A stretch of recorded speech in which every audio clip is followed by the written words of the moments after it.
দেশ জুড়ে আলোড়ন তোলা বোতল কাণ্ড যেন এখন নাটকীয় মোড় নিয়েছে।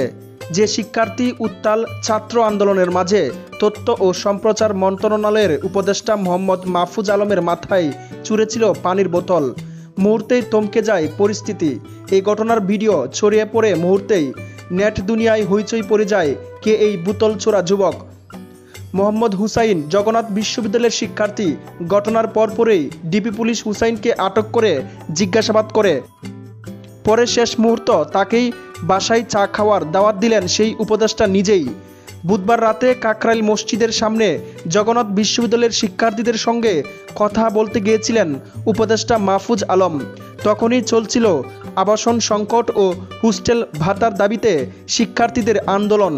কথার এক পর্যায়ে আচমকা এক ছাত্রের ছোড়া প্লাস্টিকের পানির বোতল গিয়ে সোজা আঘাত করে উপদেষ্টার মাথায়।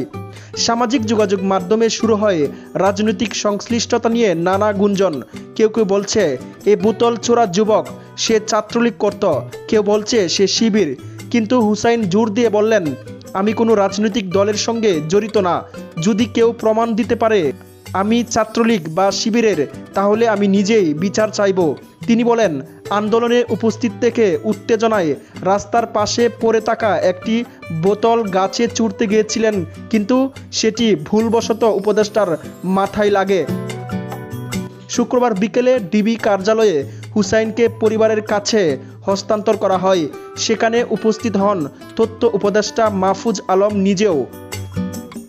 অবিশ্বাস্য হলেও সত্য, উপদেষ্টা সে হুসাইন এবং তার মাকে সসম্মানে ডেকে কথা বলেন এবং তাকে বাসায় আসার দাওয়াত দেন। শুক্রবার সন্ধ্যায় নিজের ফেসবুক পেজে একটি ছবি শেয়ার করেন মাহফুজ আলম। সেখানে তিনি হুসাইন ও তার মায়ের পাশে দাঁড়িয়ে আছেন। পোস্টে লিখেন, শিক্ষা উপদেষ্টা জানিয়েছেন আর কয়েক ঘন্টার মধ্যেই জগন্নাথ বিশ্ববিদ্যালয়ের সমস্যার সমাধান নিয়ে সরকারের রোড ম্যাপ আসছে। আমি হুসাইনকে বাসায় দাওয়াত দিয়েছি।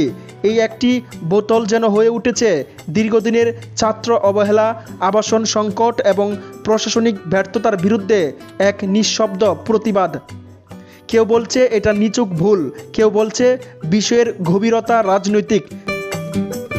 তবে বিষয়টি এখানেই শেষ নয়। উপদেষ্টার ক্ষমাশীলতা যেমন প্রশংসিত হয়েছে, তেমনি প্রশ্ন উঠেছে, এই ঘটনা কি হঠাৎ নাকি গভীর ক্ষোভের বহিঃপ্রকাশ? জগন্নাথ বিশ্ববিদ্যালয়ের শিক্ষার্থীরা দীর্ঘদিন ধরে আবাসন সংকট, টিউশন ফি বৃদ্ধি এবং নিরাপত্তা ও পরিবহন ইস্যু নিয়ে আন্দোলন করে আসছে। তাদের দাবিগুলোর প্রতি সরকারের সাড়া না পাওয়ায় ক্ষোভ চরমে পৌঁছায়। এরই মাঝে ঘটে গেল বোতল কাণ্ড। জগন্নাথ বিশ্ববিদ্যালয়ের শিক্ষার্থীদের 4 দফা দাবিসমূহ হল 2025-26 অর্থবছর থেকে বিশ্ববিদ্যালয়ের 70% শিক্ষার্থীর জন্য আবাসন বৃত্তি কার্যকর করতে হবে। যতদিন না পর্যন্ত আবাসন সুবিধা নিশ্চিত হচ্ছে 2025-26 অর্থবছরের প্রস্তাবিত পূর্ণাঙ্গ বাজেট কারচার ছাড়া অনুমোদন করতে হবে। জগন্নাথ বিশ্ববিদ্যালয়ের দ্বিতীয় ক্যাম্পাস প্রকল্প পরবর্তী অনেক সভায় অনুমোদন দিয়ে অগ্রাধিকার ভিত্তিতে বাস্তবায়ন করতে হবে। শিক্ষক নিপীড়নের ঘটনায় জড়িত পুলিশ সদস্যদের বিচারের আওতায় আনতে হবে।